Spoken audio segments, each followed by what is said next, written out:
अस्सलामुअलैकुम नाज़रीन कराम, नई वीडियो में आपको खुश आमदीद कहते हैं। आपको पता है कि नवाज़ शरीफ का तैयारा इस्लामाबाद से लाहौर पहुंच चुका है। इस्लामाबाद एयरपोर्ट पर इस्लामाबाद हाई कोर्ट के अहकामात पर इस्लामाबाद हाई कोर्ट की टीम पहुंची और इस्लामाबाद हाई कोर्ट की टीम ने जाके बायोमेट्रिक करवाई। उस पर एक हंगामा खड़ा हुआ है। इस्लामाबाद हाई कोर्ट कहती है कि हमारी टीम नहीं थी, नादरा की टीम थी, जबकि नादरा कहती है कि हमने कोई डायरेक्शन नहीं दी थी अपने लोगों को। अगर वो गई है तो हाई कोर्ट के अहकामात पर गई है। तो एक नया हंगामा खड़ा हुआ है। दूसरी जानिब 4 बजे जलसे का टाइम था, लेकिन वहाँ पर कोई लोग मौजूद नहीं हैं और जो बसें आ रही हैं वो बसें इस वक्त 6 से ऊपर टाइम हो गया है, लेकिन पंडाल खाली है। सिवाय झंडों के और पुलिस वालों के वहाँ कोई नज़र नहीं आता। लाहौर की सड़कें, फ़िरोज़पुर रोड पर आप चले जाएं, आप कैनाल रोड पर चले जाएं, खाली बसें आपको मिलेंगी, कोई रश नहीं है। हत्ता कि आज़ादी चौक फ्लाईओवर जो पुरानी यादगार चौक थी वहाँ पर भी ट्रैफिक आ जा रही है, कोई रश नहीं है, कोई इक्का दुक्का जलसे वाले मिलते हैं, इसके अलावा आपको वहाँ पर कोई मिलता नहीं है। फिर जो बसें आ रही हैं उसमें 70% बसें खाली हैं, झंडे लगे हुए हैं, जबकि बसें अंदर से खाली हैं।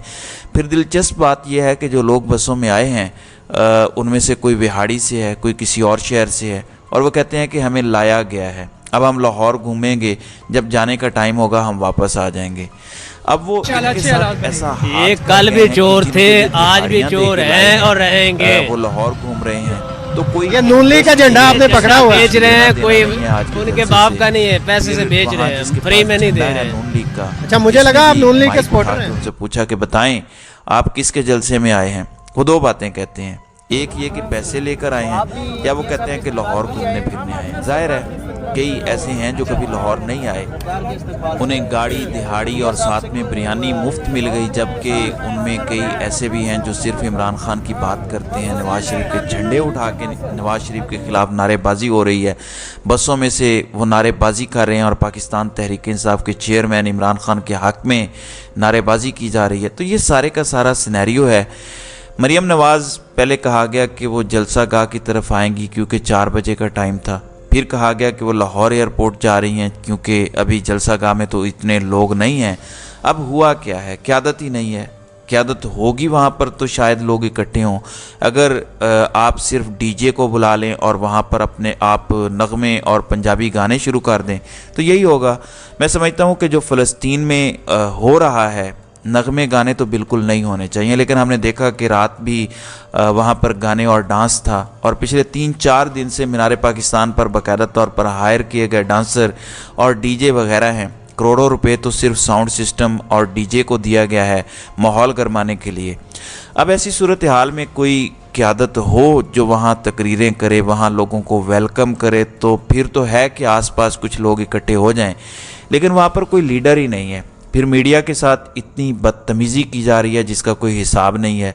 मीडिया के लिए कोई अलग से कंटेनर नहीं है, ड्रोन मीडिया को वैसे उड़ाने पर पाबंदी है, जो फुटेजेस बना रहा है उनको रोका जाता है। तो एक अजीब सा माहौल है, ये कोई जलसे का माहौल नहीं लगता है कि ये मजहबी जमात का कोई जलसा है जहाँ पर शराइत बहुत सख्त रखी गई हैं।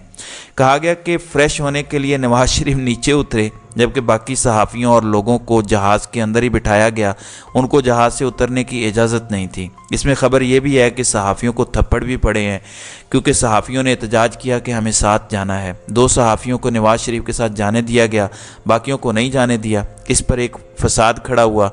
हसन अयूब जैसे लिफाफे जो 24 घंटे नवाज़ शरीफ बोल के कहते हैं कि ताकत के साथ वो आ रहे हैं।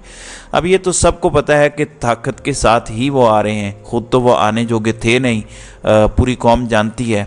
हसन अयूब का ARY पर टिकर चल रहा था कि देखें थोड़ी सी ज़्यादती हुई है। अब ज़्यादती होती है, थोड़ी बहुत क्या होती है। कहते हैं कि इसमें नवाज़ शरीफ का कसूर तो नहीं होगा, लेकिन हमारे साथ ज़्यादती ये हो रही है कि 2 सहाफ़ियों को तो जाने दिया गया, लेकिन हमें जहाज़ में बंद किया गया और हमें जहाज़ से उतरने की इजाज़त नहीं दी जा रही इस्लामाबाद में। तो वहाँ सहाफ़ियों ने बाकायदा एहतजाज किया। फिर इससे दिलचस्प बात, नवाज़ शरीफ जब इस्लामाबाद एयरपोर्ट पर थे, वहाँ पर उनकी लीगल टीम आज़म नज़ीर तारड़, अमजद परवेज़ वगैरह वकला पहुँचे जो अपीलें दायर करनी थी सज़ा सस्पेंड करवाने के लिए और सज़ा के ख़ात्मे के लिए। इस पर वो फ़ाइलें तैयार करके लाए और साथ सरकारी बायोमेट्रिक टीम लेकर आए। आपको याद होगा कि इमरान खान की जब बारी आई थी और इमरान खान को जब ये कहा गया था कि बायोमेट्रिक करवाना है, तो उस वक़्त इमरान खान की टांग पर गोली लगने की वजह से वो गाड़ी पर बायोमेट्रिक रूम तक जाकर बायोमेट्रिक करवाते थे। इसके बगैर इजाज़त नहीं मिलती थी क्योंकि बायोमेट्रिक के बगैर उनका केस नहीं सुना जाता था। फिर एक वक्त आया कि उनकी गाड़ी को गेट के अंदर जाने की इजाज़त नहीं थी, उनके लिए कोई इशू था। शौकत खानम जिनकी रिपोर्ट्स को पूरी दुनिया मानती है, आमिर फ़ारूक ने कहा कि हम उसको नहीं मानते, आप पिम्स हस्पताल से मेडिकल करवा के ले आएँ तब हम देखेंगे। फिर इमरान खान को अदालत के गेट से पैदल या व्हील चेयर पर बायोमेट्रिक रूम तक जाना पड़ता था, लेकिन आज उसी अदालत का अमला एयरपोर्ट से एक सज़ा याफ्ता मुजरिम इश्तिहारी और मफरूर से बायोमेट्रिक कराने के लिए पहुंचा। जैसे हम सुनते हैं कि हज़रत अली का कौल है कि कुफ्र का निज़ाम तो चल सकता है लेकिन जुल्म और नाइंसाफ़ी का निज़ाम नहीं चल सकता। वो आज हमें नज़र आया कि इमरान खान को जब गिरफ़्तार किया गया था और 9 मई का ये सारा कुछ हुआ, वो उस वक़्त भी बायोमेट्रिक रूम में बैठे थे जिसके शीशे तोड़ के वकला और मुलाजिमीन को ज़ख्मी करके इमरान खान को गिरफ़्तार किया गया था, जिस पर ना आज तक तौहीन अदालत की कार्रवाई आमिर फ़ारूक ने आगे चलने दी, ना किसी के ख़िलाफ़ मुकदमा दर्ज हुआ।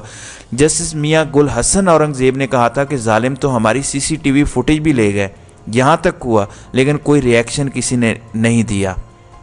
अब जब ये सारे मामलात खुल गए और ये बात सामने आई कि नवाज़ शरीफ के लिए एक हिफाजती ज़मानत हुई है, कोई सज़ा सस्पेंड तो नहीं हुई, वो इस वक्त भी सज़ा याफ्ता मुजरिम है, उनकी सज़ा बहाल है, उनकी सज़ा मुअत्तल नहीं हुई, तो इस वक्त सरकारी टीम का आना और बायोमेट्रिक नवाज़ शरीफ से एयरपोर्ट पर करवाना, किसी ने कहा कि क्या ज़रूरत थी, आप दुबई भेज देते सरकारी टीम को, वहाँ से बायोमेट्रिक करवा के ले आती। आज तक क्या इमरान खान को ये रिलीफ मिला है? इमरान खान की दरख्वास्त नहीं सुनी जाती थी। इमरान खान की दरख्वास्तों की ये हालत है कि इमरान खान की हर दरख्वास्त पर एतराज़ लगता है, इमरान खान की हर दरख्वास्त महफूज होती है। फ़र्द जुर्म आयद होने की जो दरख्वास्त थी जिस पर फैसला महफूज हुआ था, उस पर 2 हफ्ते गुजरने वाले हैं। 23 अक्टूबर आने वाली है। 23 अक्टूबर को जज ने कहा था कि हम फ़र्द जुर्म आयद करेंगे। जो फ़र्द जुर्म रुकवाने की दरख्वास्त है उस पर फैसला महफूज है जो आज तक नहीं सुनाया गया। फिर ज़मानत बाद अज़ गिरफ़्तारी जिसका मौके पर फ़ैसला अनाउंस किया जाता है, वो सोमवार वाले दिन से फ़ैसला महफूज है। आज हफ्ता आ गया है, उस पर भी फ़ैसला महफूज है। तो इन सारी चीज़ों को मद्देनज़र रखते हुए ये चीज़ मैं कहूँगा कि ये निज़ाम है, क्या इस निज़ाम की बात की जाती है? अब वहाँ पर मौजूद जो हम ख्याल सहाफ़ी हैं वो कहते हैं कि हमने इस्लामाबाद हाई कोर्ट से बात की है। उनका कहना है कि हमने किसी को नहीं भेजा और ये नादरा की टीम थी। दूसरी जानिब नादरा के तर्जुमान कहते हैं कि बायोमेट्रिक करने वाली टीम को हिदायत देने में नादरा का कोई किरदार नहीं है, ऐसी टीमें मुतलका अदालतों की हिदायत पर काम करती हैं। तो आप खुद ही सोच लें, रियासत का कौन सा कानून ये इजाज़त देता है कि रियासती इदारे के मुलाजिमीन ये सब कुछ करें? अब कहा जा रहा है कि लीगल टीम की रिक्वेस्ट पर यह सब कुछ हुआ।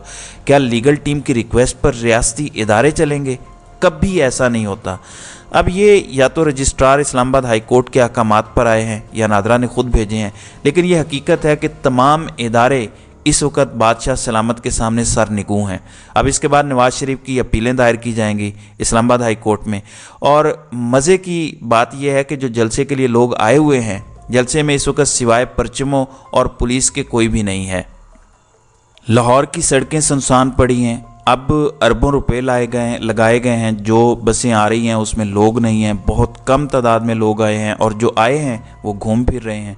तो ये हालात हैं। इस वजह से इन्होंने डिजिटल मीडिया पर भी पाबंदी लगाई है और ड्रोन कैमरों पर भी पाबंदी लगाई है। तो ये नवाज़ शरीफ का वो शो है जिसको मैं समझता हूँ कि शुरू होने से पहले ही फ्लॉप हो चुका है। गो 4 बजे का टाइम था लेकिन अभी तक कोई वहाँ पर गैदरिंग नहीं है। तो नाज़रीन इकराम, आपकी इस वीडियो के हवाले से क्या राय है? आप अपनी राय का इजहार कमेंट सेक्शन में ज़रूर कीजिएगा।